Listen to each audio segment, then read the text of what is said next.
You've had 1,000 men's inside of you today. Yeah. What hurts more, your mouth or your... And today I'm getting ran through by 100 guys.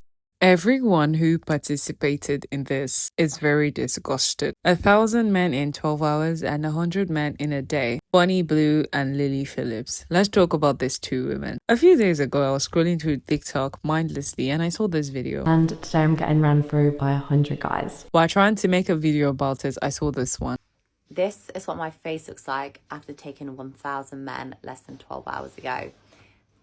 I told you girls, taking fluids for moisturizer was good for your skin.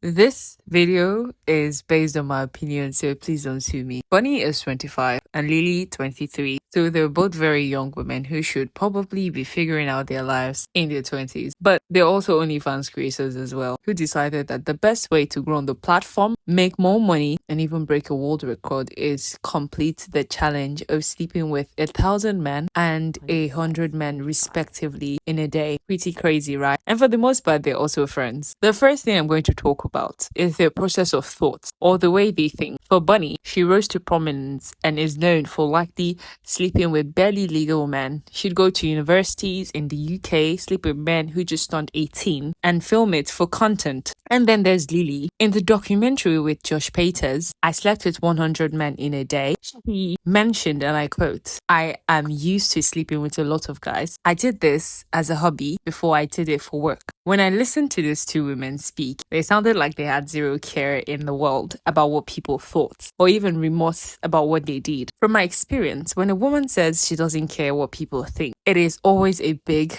fat lie from the depths of hell. Now, it varies depending on the context in which it's used. In the case of these two women, I think it's a defense mechanism. By asserting indifference, they shield themselves from vulnerability and being in touch with reality. To prove my point, a couple minutes into the documentary, Lily said this. I feel a little bit like embarrassed being like, Mom and Dad, I'm 100 guys. Why? I guess because it's not really what my parents would have wanted me to do. Doesn't mean to say my parents are like gonna disown me or hate me or anything like that. I just don't want them to think less of me.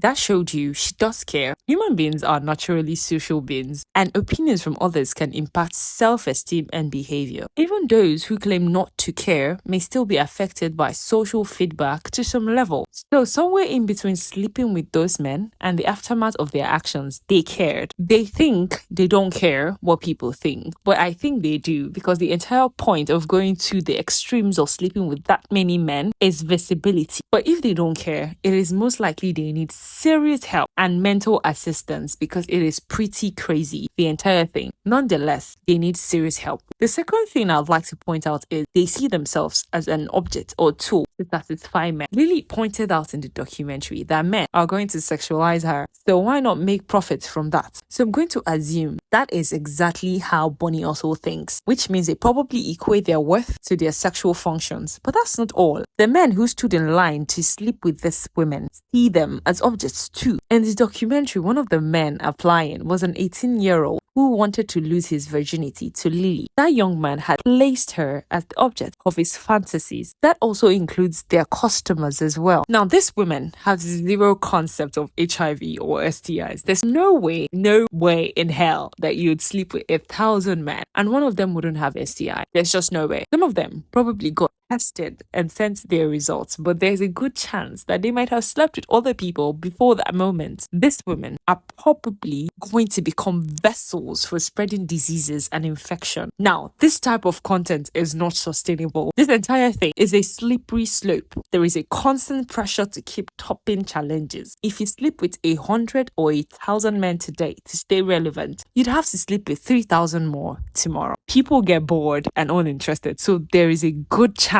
that no one will care about this woman in 10 or 20 years from now. The world's perversion is only going to keep increasing and getting worse. Is this something this woman can continue to do and sustain for years to come? The answer to that is no. This entire thing is sad. The psychological impact on them is going to be insane, and their physical health is going to take a huge plunge. When people test boundaries like this, there is no coming back. Nothing can ever satisfy them. You'd be chasing a high and trying to fill fill up a void that can never be filled. You see, your body is a temple in its most pristine form, and you should be very selective of what goes inside of you, because that could make or destroy you. We need to love ourselves better as women. Now, for the men who queued up for this, they're equally as pathetic. Everyone who supported their decision to do this needs serious deliverance. With that, we've come to the end of this video. Bye!